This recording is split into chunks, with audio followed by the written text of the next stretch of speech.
Hello. We've been speaking about the potentially devastating effects on the economy of coronavirus. Now, the Chancellor has made his summer statement. He has introduced a range of support in his packages. The headline of this is the stamp duty holiday. What's that exactly? Right, okay, well, prior to the Wednesday's announcement, the stamp duty threshold was £125,000. Basically, transactions beneath that value didn't attract stamp duty. That threshold has been raised to £500,000 now, and that will stay in place until March 31st next year. The rest of the structure above that is the same, but if you've got a transaction that's £500,000 on the nail, say, you will save £15,000 in stamp duty. And any transaction above 500,000 will save 15,000, and there'll be a sliding scale below that. So the Chancellor believes that the average saving will be about £4,500, and that actually almost 9 out of 10 property transactions will no longer attract stamp duty under this holiday. So that sounds worth having, but is it going to help first-time buyers? Well, this is the thing, you see, because first-time buyers have already got an exemption, a special exemption, up to £300,000 anyway for properties worth less than £500,000, and to be honest, that captures virtually the entirety of first-time buyers. So they probably don't benefit proportionately as much as people above that anyway.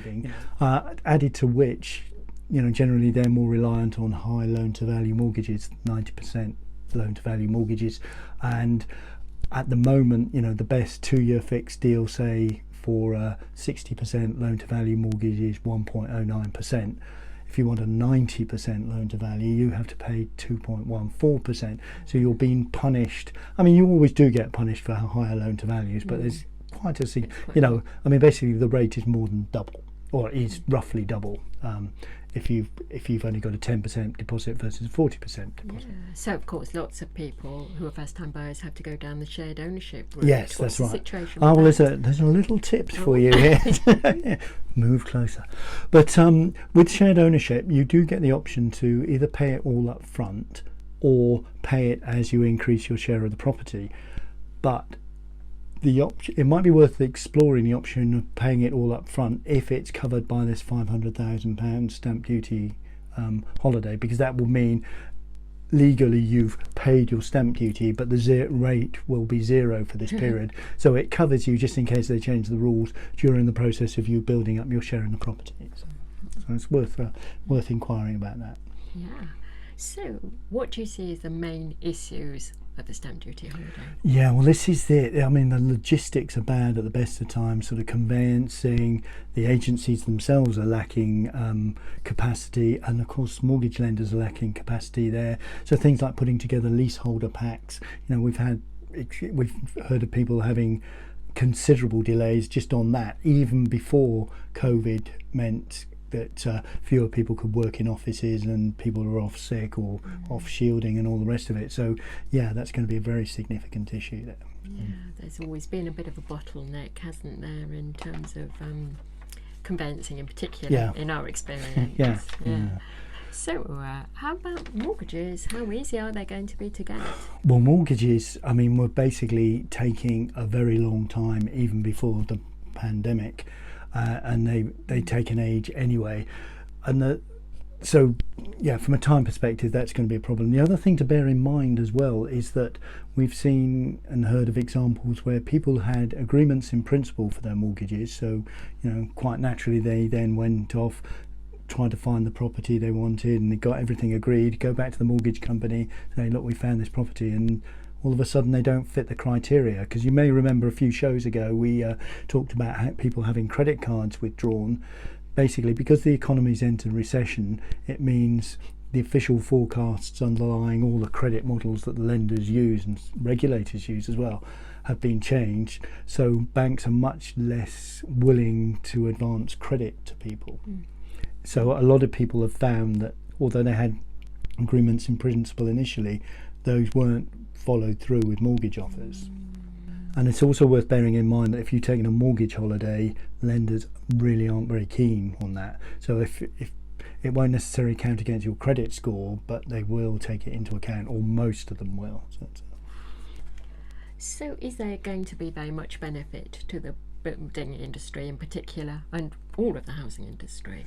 Well, it might help the building industry at the margin, but because they haven't had a chance to prime the pump with new property, because they've been on lockdown, so they'll have some properties in the system, but they won't have as much as they perhaps might have liked to have done. They haven't got a big stash of properties there. The other thing is to look out for is valuations, because property prices are falling. I mean, I know it's a bit uneven, some are going up, some are going down, but basically property prices are lower than they were a year ago, and whether it's market myth or whatever, there's a perception that surveyor valuations tend to come in on the low side when property prices are falling in general. So that's something else to bear in mind. There are also physically fewer mortgage products out there.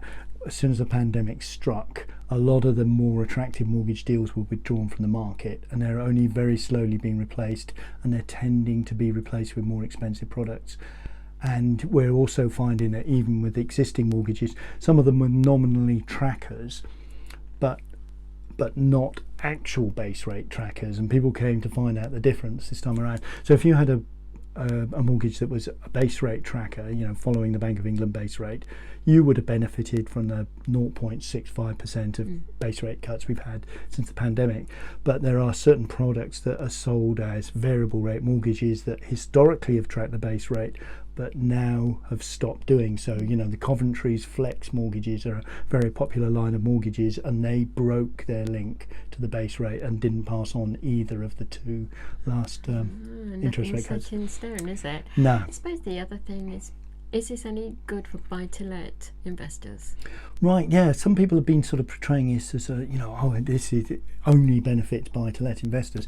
What buy-to-let investors do benefit from the stamp duty holiday, but they've always had to pay this 3% premium rate above whatever is the existing rate for everybody else. So the existing rate for everybody else between naught and £500,000 is 0% now under this holiday. There you will still have to pay 3% on that thing. So it's in terms of buy-to-let investors generally being professional investors and in a better position to move quickly on stuff, arguably it might help them there, and it will certainly save them money. But so generally, is the stamp duty holiday all it's cracked up to be? Yeah, well, I mean, it's helpful, but yes, you're right, it's no silver bullet. I think one thing you've got to keep in mind is the measures are as much to try and maintain confidence in the economy and confidence in the housing market as well, because it doesn't really, I mean, I know some people like to see property prices fall, but in general for the stability of the economy it's not that helpful.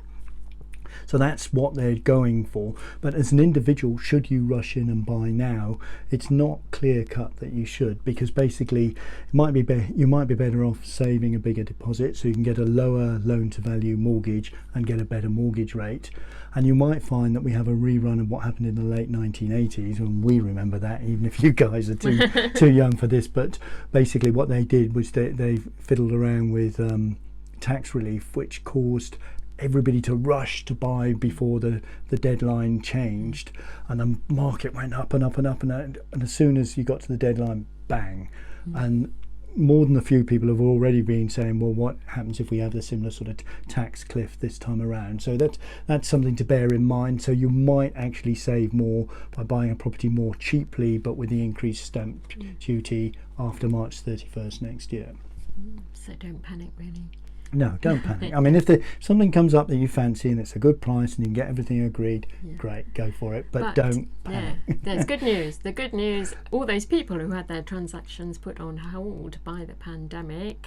Yes, no, that is the good news to finish on, is that even if you've already exchanged, if you hadn't completed before Wednesday, you will be eligible to benefit from this stamp duty holiday as well. So it'll be some sort of compensation for all the pain and the aggro and the stress of sticking with it through the pandemic and through the lockdown. So we hope you found this useful. If you have, please subscribe, like, and most of all comment. Certainly comment below, because it helps people find the videos. It also gives us ideas for future shows and what have you. But until next week, take care out there.